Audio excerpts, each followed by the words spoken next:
The first three accusations made sense to Salem: a slave, a beggar, a recluse.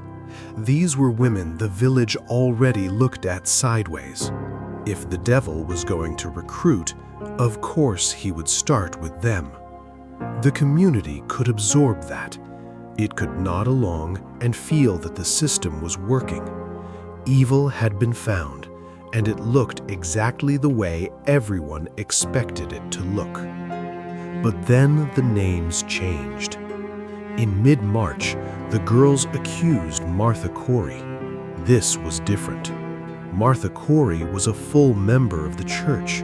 She attended every service. She was vocal, opinionated, and had openly expressed skepticism about the girls' afflictions. She had said in front of others that the accusations were nonsense. That skepticism now became evidence against her. In Salem's new logic, doubting the accusers was itself suspicious. Why would anyone defend witches unless they were one? Days later, the girls named Rebecca Nurse. If Martha Corey's accusation was shocking, Rebecca Nurse's was unthinkable. She was 71 years old. She was a grandmother.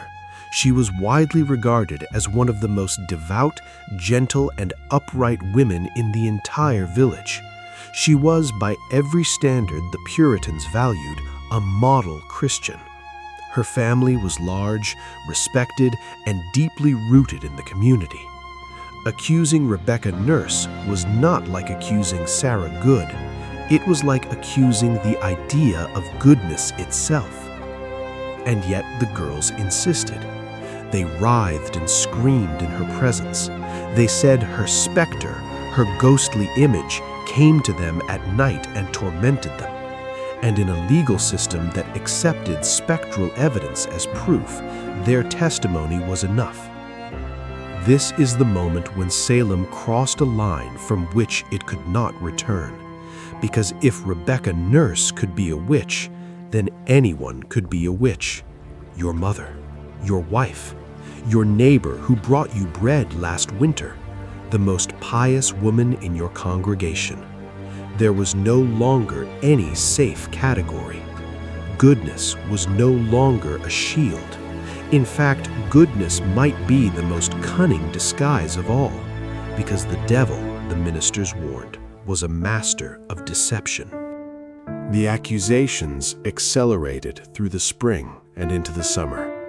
The afflicted girls, now numbering nearly a dozen, seemed to find witches everywhere. They pointed at farmers, merchants, tavern owners, former ministers. They accused a 4-year-old child, Dorcas Good, the daughter of Sarah Good, who was taken from her mother and put in chains. They reached beyond Salem village into neighboring towns. The circle of suspicion expanded outward like a ripple in still water, and no one knew where it would stop. In late May, the newly arrived governor, Sir William Phipps, established a special court, the Court of Oyer and Terminer, to hear the mounting cases. The court moved quickly, perhaps too quickly. It relied heavily on spectral evidence, on the testimony of the afflicted girls, and on confessions extracted under intense pressure. The accused were questioned in a manner that assumed guilt from the start. Denial was treated as defiance, silence was treated as obstruction, and confession, detailed, elaborate confession, was treated as cooperation, which paradoxically kept the confessors alive. Those who maintained their innocence were the ones who hanged. The first execution came on June 10th. Bridget Bishop, a woman who had long been gossiped about in the village, was hanged at a rocky outcrop that would come to be known as Gallows Hill. She had been accused before, years earlier, and acquitted. This time, there was no acquittal. She was the test case, and she did not survive it. After Bridget Bishop, the executions came in waves. On July 19th, 5 people were hanged. Among them was Rebecca Nurse. The jury had initially acquitted her, a remarkable moment of doubt in a court that had shown very little. But the judge sent the jury back to reconsider. They returned with a guilty verdict. 39 of her neighbors had signed a petition attesting to her character. It did not matter. The girls said she was a witch. The court agreed. And on a summer morning, the 71-year-old grandmother was taken to Gallows Hill and hanged by the neck until she was dead. If there is a single image that captures the horror of Salem, it is this one. Not because Rebecca Nurse's death was more violent than the others. It was not. But because it revealed with terrible clarity that the system had no limits. If Rebecca Nurse was not safe, then the word witch had lost all connection to reality. It was no longer a description of a person. It was a weapon, and it could be aimed at anyone. August brought more death. 5 more people were executed on the 19th, including George Burroughs, a former minister of Salem Village. Burroughs stood on the scaffold and recited the Lord's Prayer perfectly, a feat that, according to popular belief, no true witch could perform. The crowd watching was shaken. Some wept, but Cotton Mather, present on horseback, urged them to proceed. The devil, he reminded them, could imitate even prayer. Burroughs was hanged. And then, in September, came Giles Corey. Corey was 81 years old. He had been accused alongside his wife, Martha, but Corey refused to enter a plea, neither guilty nor not guilty. Under English law, a trial could not proceed without a plea, and so the court applied an ancient method of persuasion called peine forte et dure, pressing. They laid Corey on the ground, placed a wooden board on his chest, and piled stones on it, one by one, over 2 days. The weight was meant to force him to speak. He did not speak. According to the accounts that survived, his only words were 2, more weight. He died on September 19th. His wife, Martha, was hanged 3 days later, along with 7 others. It was the last mass execution of the Salem trials. By the time it was over, 19 people had been hanged, 1 had been pressed to death, and several more had died in prison. But the machine did not stop because Salem had a change of heart. It stopped for a much simpler reason. The girls had begun to aim too high. Throughout the summer and into the fall, the range of accusations had grown wider and wider. At first, it was outcasts, then it was church members, then it was prominent citizens of neighboring towns, and finally, the whispers reached a name that no one had expected, the wife of Governor Phipps himself. That was the moment the ground shifted, because accusing a poor woman or an old woman or a strange woman was one thing. Accusing the governor's wife was something else entirely. It was no longer a matter of community safety. It was a direct threat to political power. And political power, unlike the accused women of Salem, had the means to defend itself. The machine of accusation had grown so large that it had begun to devour the very people who built it, and that, paradoxically, is what finally made it stop. There is a version of this story in which Salem wakes up. The fog lifts. The village looks at what it has done. The bodies, the broken families, the children in chains, and is overcome with shame. The trials end because the people of Salem found their conscience. That is a comforting story. It is also not what happened. The Salem witch trials did not end because the community realized it had been wrong. They ended because the accusations reached people who had the power to shut them down. And the difference between those two things tells you almost everything you need to know, not just about Salem, but about how fear operates in any society, in any century. For months, the system worked exactly as designed. The afflicted girls pointed, the magistrates investigated, the court convicted, the executioner hanged. And at every step, the people of Salem, most of them anyway, believed the process was legitimate. They believed they were fighting the devil. They believed the girls were telling the truth. And they believed, with the quiet certainty of people who have never had to question their own assumptions, that the accused were guilty. This belief held firm as long as the accused looked like people the community was already prepared to sacrifice: the poor, the difficult, the marginal. When Sarah Good stood before the court, ragged and defiant, it was easy to see a witch. When Tituba confessed in vivid, terrifying detail, it confirmed everything the village already feared. Even when the circle widened, when church members and landowners were accused, the system absorbed the shock because the alternative was worse. If the girls were lying, then the court had murdered innocent people. And that was a thought no one in Salem was ready to face. But the accusations did not stop widening. They could not. That was the internal logic of the system. If there were witches in Salem, and if the devil was building an army, then the investigation had to continue until every last witch was found. There was no natural stopping point. Every confession named new names. Every trial produced new testimony. Every execution, rather than calming the village, seemed to agitate the afflicted girls further. The machine fed on itself. And so by the autumn of 1692, the accusations had traveled far beyond Salem village. They reached into Andover, Gloucester, Boston. They touched merchants, ship captains, people of means and influence. And then, in a moment that must have sent a chill through the highest offices in the colony, the girls named the wife of Governor William Phipps. We do not know exactly how Phipps reacted when he heard this. We do know what he did next.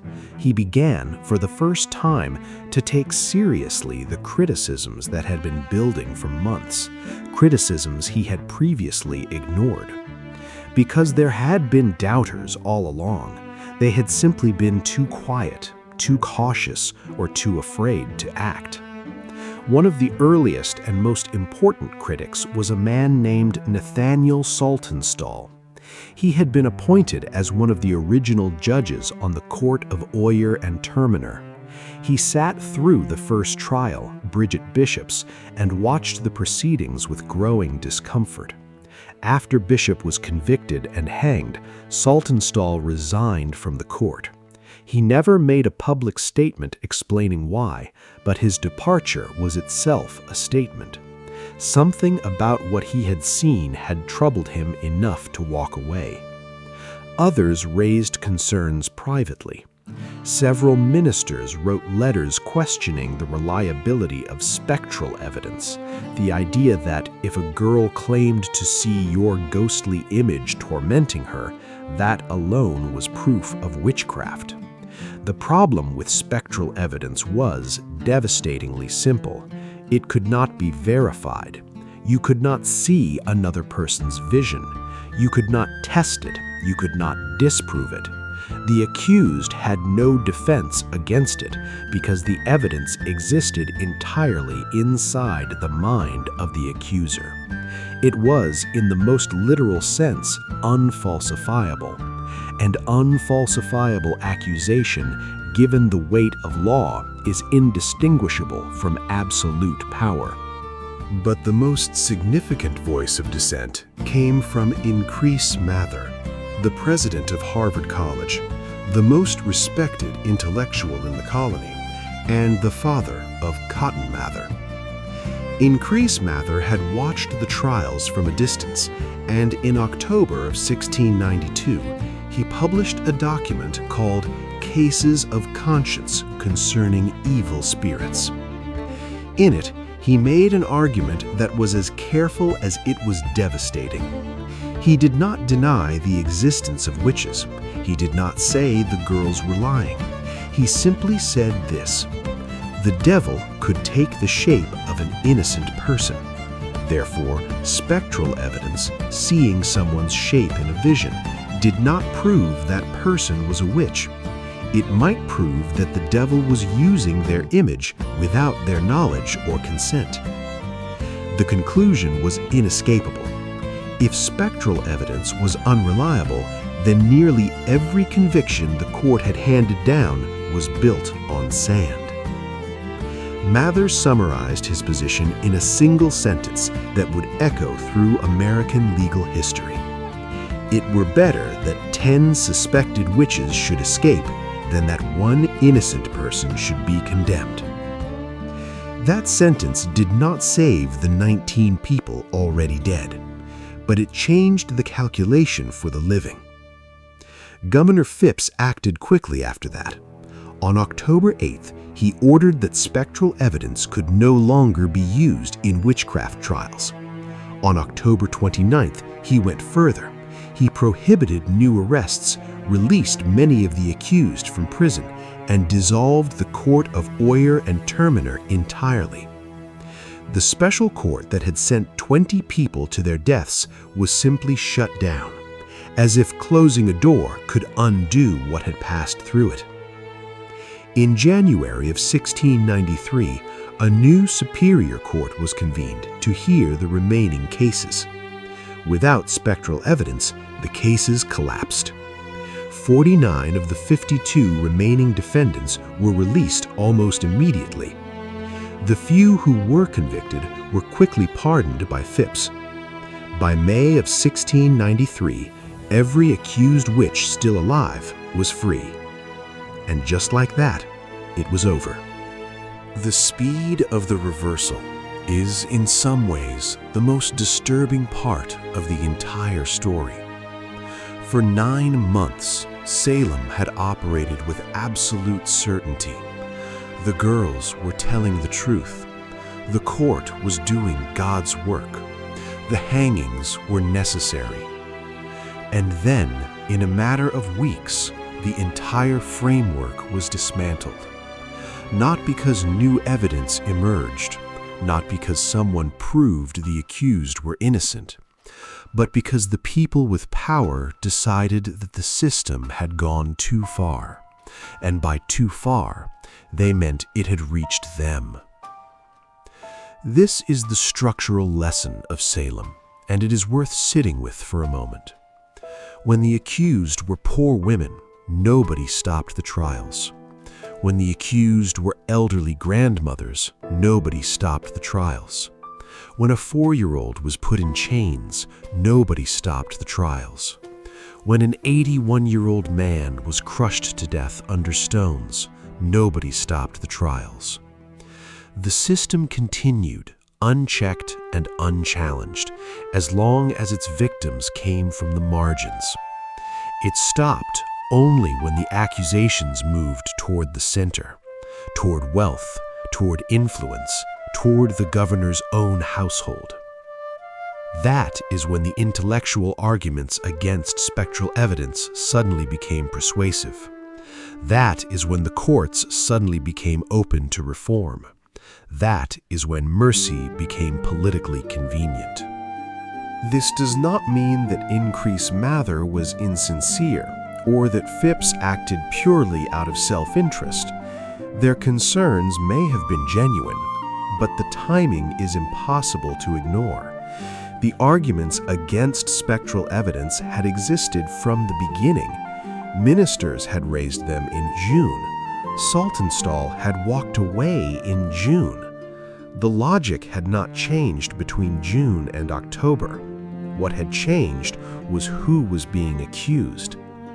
And that pattern The pattern of a system that protects the powerful and consumes the powerless is not unique to Salem. It is not even unique to the 17th century. It is one of the oldest patterns in human history. Salem simply made it visible in a way that is very difficult to forget. The trials did not end because Salem found its conscience. They ended because the accusations finally reached people who had the power to say no. And that distinction matters because it tells us something about who gets protected and who never does. The trials were over. The court was dissolved. The prison doors were opened. But Salem was not finished with what it had done. It was only beginning to live with it. In the months after the last accused witches walked free, the village did not celebrate. There were no declarations of relief, no public gatherings to welcome the survivors home. What settled over Salem instead was something quieter and far heavier: a silence. The kind of silence that falls when an entire community knows it has committed a terrible act, but does not yet have the language to say so. The dead could not be brought back. 19 people had been hanged. One had been pressed to death. Several had died in jail. Their families were shattered, not only by grief, but by poverty. The accused had lost property, livestock, income. Some had lost everything. Children had been orphaned or left in the care of relatives who themselves had been touched by suspicion. The social fabric of the village, already fragile before the trials, was now in ruins. Neighbors who had testified against each other still lived side by side. Accusers and the families of the accused still passed each other on the same roads, sat in the same meeting house, bowed their heads to the same God. How do you live next to someone who helped kill your mother? That question hung over Salem for years, and the answers came slowly, unevenly, and never quite completely. The first public act of reckoning came in January of 1697, 5 years after the trials. The Massachusetts General Court declared a day of fasting and reflection, an official acknowledgement that something had gone wrong. It was a cautious gesture, careful not to assign too much blame, but it opened a door. On that day, one man walked through it. Samuel Sewell had served as a judge on the court of Oyer and Terminer. He had sat through the trials. He had signed the death warrants. And on that January morning, he stood up in his church in Boston, handed a written statement to his minister, and asked that it be read aloud to the congregation. In it, Sewell asked forgiveness for his role in the trials. He said he had been wrong. He said he wanted to take the blame and the shame upon himself. He asked God and the people of Massachusetts to forgive him. It was a remarkable moment, not because it undid the damage, it could not, but because it was the first time anyone in a position of authority had stood up and said plainly and publicly, "I was part of this, and I am sorry." Sewell was the only judge who ever apologized. The others lived out their lives in silence, or defended their actions, or simply moved on. The Chief Justice, William Stoughton, never expressed regret. He went on to become acting governor of Massachusetts. His career did not suffer. But if the judges were largely silent, there was one voice from the other side of the courtroom that would eventually speak, and it belonged to the most unlikely person imaginable. Ann Putnam Jr. had been 12 years old during the trials. She had been one of the most active accusers, the girl whose testimony had helped send several people to the gallows. In 1706, 14 years after the trials, she stood before the congregation of Salem Village Church and had a statement read on her behalf. She did not call herself a liar. She did not say the devil had never touched her. What she said was more careful and perhaps more honest than either of those things. She said that she had been deceived, that she had been made an instrument of evil against innocent people. She expressed sorrow for the suffering she had caused. She asked forgiveness. She was 26 years old.